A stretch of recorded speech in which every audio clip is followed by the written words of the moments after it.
I'm Carol Angela Davis. Today is Friday. It's July 8th, 2011. I'm coming to you via Skype with your news of the day. We're going to begin with some international news. Sad news there in Somalia, where there is a severe drought. The United Nations is telling us that childhood malnutrition and starvation resulting from the drought could lead to a human tragedy of unimaginable proportions.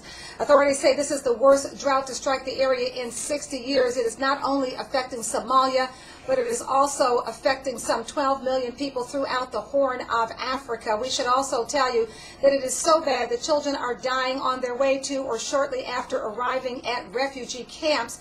Half of Somalia children who are arriving in Ethiopia, for example, suffer from severe malnutrition.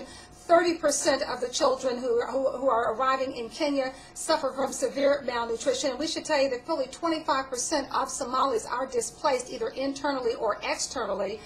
They are displaced as refugees due to a government that really has not functioned for the past 20 years. And then in other news, can you believe this from Sweden? These are surgeons in Sweden have carried out the world's first synthetic organ transplant. You got to hear this. Apparently, London scientists created an artificial windpipe, which was then coated in stem cells. It's amazing. From the patient, okay, after only 2 days.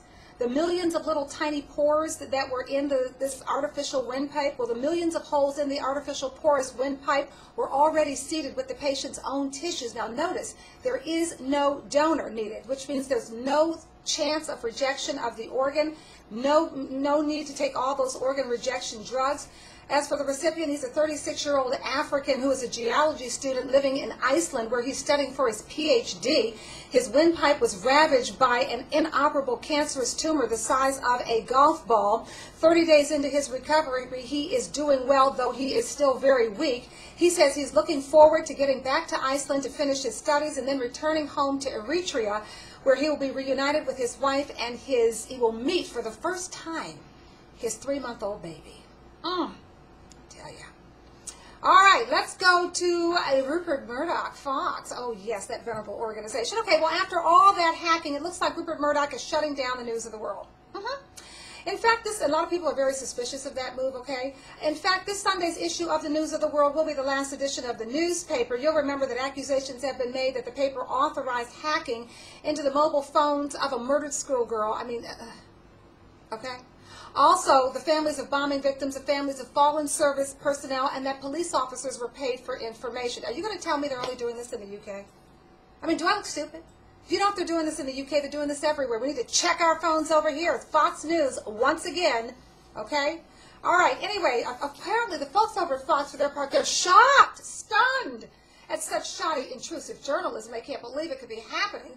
And that's why they say they're shutting down the News of the World, though others say they're not shutting down. They're shutting down the News of the World because it only comes out on Sunday. Because their other paper, they've been wanting to have a Sunday edition and just going to flip-flop, so that's the real deal. But, and this is one big but, get this, since they're so utterly, completely, totally shocked over this horrible thing that's happened at Fox, and who could imagine that somebody could do a dastardly deed there? Okay, get this. Michael Murdoch, Rupert's son, is still speaking in support of Rebecca Brooks. Who's she? Well, she was the News of the World editor when all this happened, and she's gotten a big promotion. She's now chief executive. You gotcha, folks. She's running everything at News International. It's amazing the things you can do and get promoted while everybody else loses their job and takes the fall for you. Well, David Cameron, who, of course, has hired one of these former News of the World people, and that person's going to be charged. They say that person may be charged with criminal charges. Well, he's launched an investigation, so maybe heads will roll for real. All right, in business news, and we're back here in the United States of America, the number of people applying for unemployment benefits fell last week. We love that. To the lowest level in 7 weeks. That is the word from the Labor Department. It says applications for benefits dropped by 14,000, all the way down to a seasonally adjusted 418,000. The 4-week average, which is a less volatile measure, it declined for the first time in 4 weeks to 424,750, just so you know. The economy needs to grow by 5% for a whole year to significantly bring down the unemployment rate. Economic growth of just 3%, however, just so you know, will hold the unemployment rate steady and keep up with population growth. So we are getting there, folks.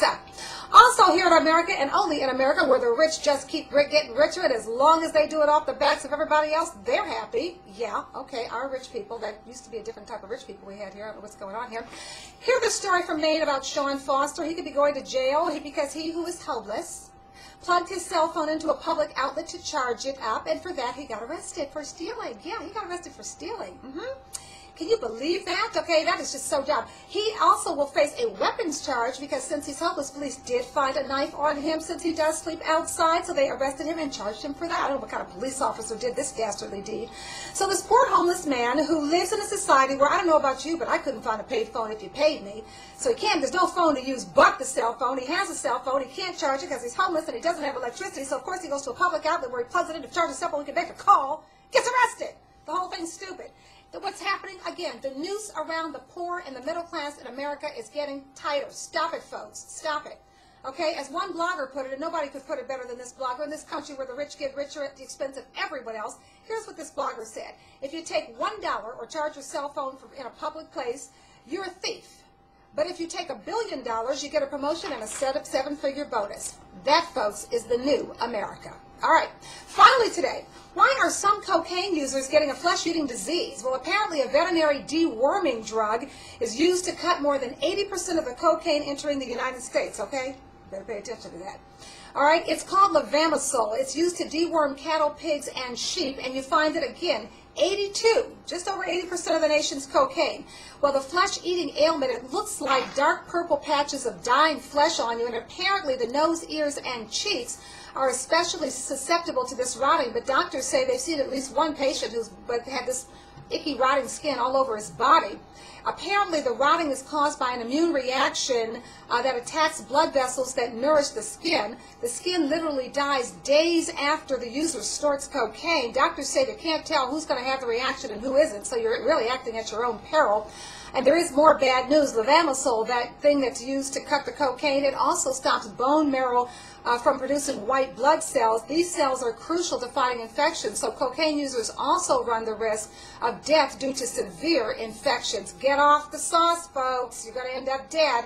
Those are your stories. I'm Carol Angela Davis. Thanks for joining me. I hope you join me on Facebook, Carol Angela Davis. I hope you join me on Twitter, Carol Angela D.